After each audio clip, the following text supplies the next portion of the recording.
أوقات بحس إني عايش في سجن، في فترة المفروض تكون أجمل فترة في حياتي.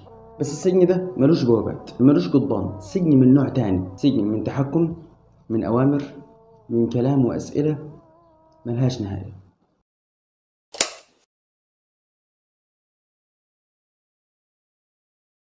السلام عليكم.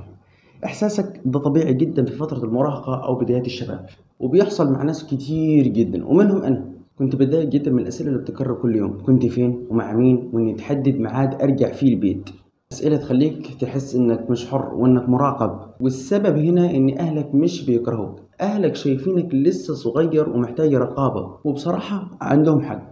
أنت لسه امبارح كنت بتتفرج على كرتون وأمك كانت بتحميك، فزي ما قلنا ممكن يكونوا بيحاولوا يوجهوك أو يحموك، بس طريقتهم ساعات بتكون مش مفهومة أو صعبة شوية، وده بيخليك تحس إنك مقيد أو مش محبوب.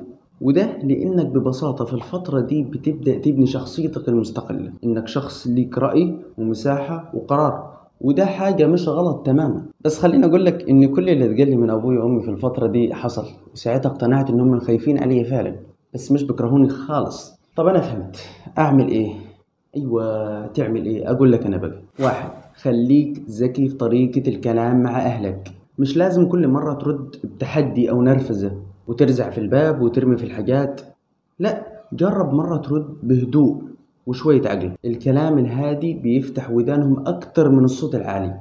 اتنين، بين إنك كبرت بالأفعال مش بالكلام.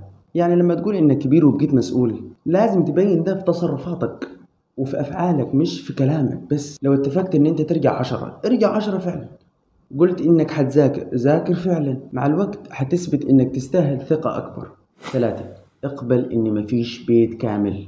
اوعى ثم اوعى تفضل تقارن نفسك بالناس اللي على السوشيال ميديا، ده فخ، مفيش حد كامل، هتفضل دايما حاسس إنك مظلوم. أربعة، تقبل إن أبوك وأمك خايفين عليك فعلا. اللي أنت شايفه تحكم ممكن يكون بالنسبة لهم قمة الاهتمام والخوف.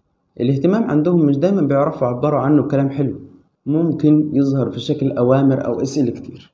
وأخيرا، ممكن تزعل منهم وتختلف معاهم وتحس فعليا إنهم مش فاهمينك، بس الحقيقة مفيش حد في الدنيا هيحبك من غير مصلحة ويخاف عليك زي أبوك وأمك. الناس برا بتحبك على حسب مصلحتها، لكن أهلك بيحبوك لأنك أنت، حتى لو مش دايما بيعرفوا يوروك ده بالطريقة اللي نفسك فيها. بس كده يا سيدي، متنساش تعمل لايك وشير وتشترك في القناة وتفعل زر الجرس، وتسيب لينا تعليق برأيك أو موضوع حابب نتكلم فيه. ولو حسيت إن أصحابك عندهم نفس المشكلة، ابعت ليهم الفيديو لعلهم يفهموا زي ما أنت فهمت. أخوكم محمد أبو السعود، ألقاكم في فيديو جديد وحديث جديد من أحاديث تهمك. السلام عليكم.